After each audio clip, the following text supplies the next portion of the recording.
Hello, my name is Stephen McCarthy. I am a criminal defense attorney in New York and New Jersey. I have made a series of videos for my website to provide educational information for people who are considering hiring an attorney.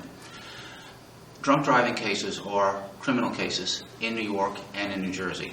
I am going to speak in this brief video as to one topic relevant to drunk driving cases that I think has practical application and is important for people who have been pulled over and a police officer is accusing them of having driven a motor vehicle while under the influence of alcohol. An issue in a drunk driving arrest is whether or not the person should voluntarily agree to blow into the Intoxilizer 5000 or the Intoxilizer 8000, what we commonly refer to as the breathalyzer machine. This is the device that is back at the precinct that gives a blood alcohol reading that is often the basis for a criminal prosecution. Word on the street, word in restaurants, word in bars, word at the golf course is that you should refuse to blow. In general, with two exceptions, that advice is wrong.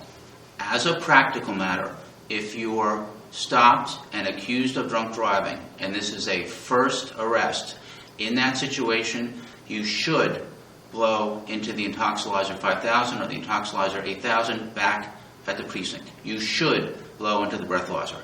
The reason is this. If you refuse to blow, not only will you have a criminal case, the police are going to arrest you for drunk driving, but you'll have a DMV matter. Here in New York State, the Department of Motor Vehicles will attempt to suspend your license for 1 year based on your refusal to blow. In addition, the District Attorney's Office in all 5 boroughs will not negotiate with you or your attorney. If you refuse to blow and you're charged with drunk driving, the plea will in general always be to a misdemeanor. So as a practical matter, if it's a first arrest, you're pulled over, you are charged with drunk driving, and the officer gives you the option to blow or not to blow, you should blow. There are in general 2 situations when you would consider not blowing. Now, this is a video. It's on my website. It's on YouTube. It's not legal advice, and as a practical matter, you would do best to speak to me directly in my office. But as a practical matter, I'm telling you that 2 situations where you would consider not blowing into the machine. The first is if there's been a motor vehicle accident, serious injury has occurred, or even a death. In that case, your blow into the machine is giving the police and the prosecutor's office additional evidence as to the level of your intoxication. Whether or not your license is going to be suspended for a year, whether or not the prosecutor's office will negotiate with you on the drunk driving charge becomes secondary to the criminal charges that could flow from the serious physical injury or the death.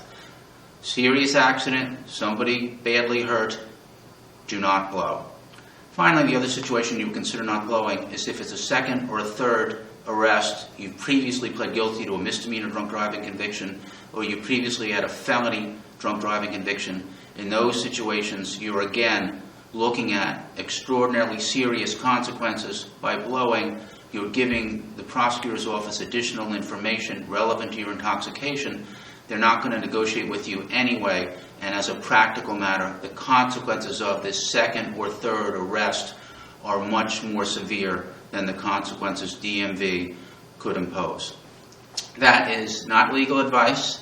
It's my judgment and opinion based on my 28 years in private practice. If you'd like to call me directly in the office and speak to me about your case, you're welcome to.